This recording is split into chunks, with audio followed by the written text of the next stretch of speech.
इटावा में स्थित राजा सुमेर सिंह किला, जो कि काफी खूबसूरत आसपास बीहड़ी इलाके में होने से लगता है, लेकिन आसपास के बीहड़ के पहाड़ गायब हो जाने से लगातार सवाल उठने लगे।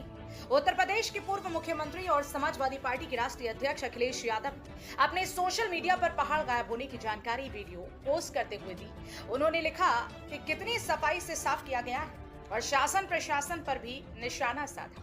वहीं अखिलेश यादव के द्वारा पोस्ट किए गए वीडियो के बाद राजनीतिक गलियारों के साथ साथ प्रशासनिक अधिकारियों में हलचल मची। वहीं डीएम का ट्रांसफर होने और पहाड़ गायब होने को लेकर सपा निशाना साध रही। सपा के प्रदेश सचिव रामगोपाल यादव ने कहा कि यमुना नदी के किनारे बड़े बड़े पहाड़ थे, जिस पर दिन रात बड़ी बड़ी मशीनों से खनन किया जा रहा था, जिसकी शिकायत की गई, लेकिन किसी ने ध्यान नहीं दिया। इसमें वरिष्ठ प्रशासनिक अधिकारी और भाजपा के नेता बिना नाम लिए सदर बीजेपी विधायक और उनके बेटे पर आरोप लगाए। खनन अधिकारी का पार्टनरशिप है और इस खनन में एक ही दलाल है जो पूरे जनपद में मिट्टी खनन का कारोबार करता है। इस खनन के खेल में जीज भी शामिल है। जो भी शामिल हो उस पर कड़ी से कड़ी कार्रवाई। इटावा से गौरव सिंह भदौरिया की रिपोर्ट। ये टिक्सी टेम्पल मंदिर के पास पड़ता है, राजा सुमेर सिंह किला के पास किलेश्वर महादेव मंदिर। मैं यहाँ पे बाबा जी हूँ और मैं इस किलेश्वर महाराज पे रहता हूँ। मेरा नाम कल्लू बाबा दास है। महाराज जानना चाहेंगे जो सुमेर सिंह किला आसपास है, पूरा बीहड़ है, आप कब से इस बीहड़ को देख रहे हैं? मैं इस भीड़ को जब से मैंने होश संभाला है, इस कुटिया पे मैं 10 साल की उम्र से मतलब सेवा करता हूँ। और जब से मैंने 10 साल की उम्र से देखता, मैं जंगल ऐसे ही देखता चला आ रहा हूँ। अभी क्या स्थिति देख रहे हैं जंगल में? अब स्थिति ये है कि पीछे की भाई वो कटाई हो गई है, तो इसके बारे में मेरी जानकारी नहीं है, लेकिन ये है कि मैं इस कुटिया पर रहता हूँ। मेरे को किसी से पीछे से कोई मतलब, मेरे खाली आश्रम सुरक्षित बना रहा। काफ़ी लंबे समय से ये चल रहा है कि ये शमशान घाट के पास पीछे सुनवारा बाईपास जो है, उस पर जो बीहड़ था वो पिछले काफ़ी समय से लगातार दिन रात बड़ी बड़ी जेसीबी मशीनें और पोकलेन मशीनें चल रही थी। खुलेआम बीहड़ ढाया जा रहा था, मिट्टी का अवैध खनन हो रहा था और कोई सुनने वाला नहीं था।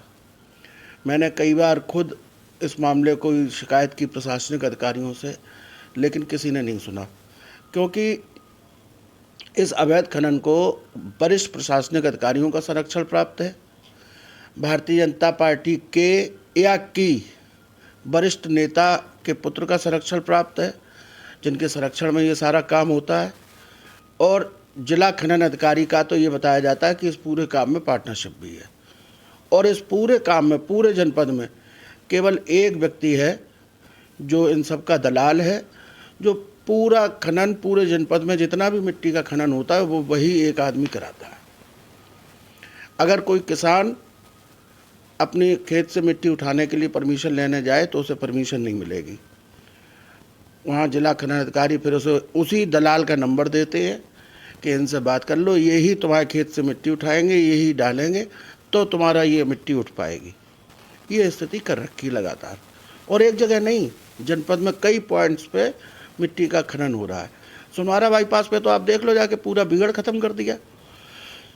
चंबल सेंचुरी में किसी भी प्रकार की गतिविधि की कोई गतिविधि की इजाज़त नहीं है। आप चले जाओ चंबल सेंचुरी पे, अभी यहीं उदी निकल के चंबल का जो पुल है नीचे जाना, आपको निशान मिल जाएंगे। जेसीबी मशीनें चल रही थी, डंपर चल रहे थे। जब चंबल सेंचुरी को नहीं छोड़ा तो पता नहीं ये विभाग क्या कर रहे हैं, देख रहे हैं। वन विभाग है, खनन विभाग है, पर्यावरण है, एनजीटी है। आखिर जो प्राकृतिक सौंदर्य है उसके साथ ये खिलवाड़ किया क्यों जा रहा है? ये मैं तो ये कहूँगा कि ये प्रकृति की लाश पर ये मिट्टी का अवैध खनन हो रहा है। तो ऐसे लोगों पर किस प्रकार की कार्रवाई की आप मांग कर रही हैं? जो भी कानूनी कार्रवाई होना चाहिए सख्त से सख्त, वो इन लोगों के साथ होना चाहिए। मेरा स्पष्ट मानना है कि जो लोग संरक्षण दे रहे हैं इस अवैध खनन को, उनसे पैसे का लेन देन हो रहा है।